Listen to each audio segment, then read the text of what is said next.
ఇది గౌరవ ముఖ్యమంత్రి గారు కుర్చీలో కూర్చోక ముందు మాట్లాడిన మాటలు.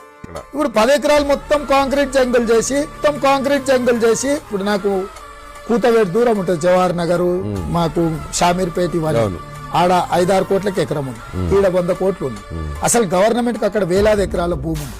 ఈడుండే ఐటీ కంపెనీలు అందరినీ కూడా రింగ్ రోడ్ ఆ పక్కకి షిఫ్ట్ చేస్తే ఈ నుంచి ఎయిర్పోర్ట్ అంతే అయితే ఆ నుంచి ఎయిర్పోర్ట్ అంతే ఉంది. అదే రేవంత్ రెడ్డి గారు నిన్న అసెంబ్లీలో ఏం మాట్లాడుతున్నారు? ఆ భూమిని ఈ రోజు అక్కడ ఐటీ కంపెనీలు ఇతర పరిశ్రమలు రావడానికి అవసరమైన లేఅవుట్ చేయండి అని చెప్పి ఈ రోజు ఒక అభివృద్ధి కోసము ఒక కాంక్రీట్ ప్రపోజల్ తో ముందుకు వస్తే జింకలు పులులు సింహాలన్నీ ఆనే ఉన్నాయి అన్నట్టు జింకలు పులులు సింహాలు లేవు అధ్యక్ష. ఆ చుట్టుముట్టుతో కొన్ని గుంటనక్కలు చేరి ఇట్లా వ్యవహరిస్తున్నాయి అధ్యక్ష.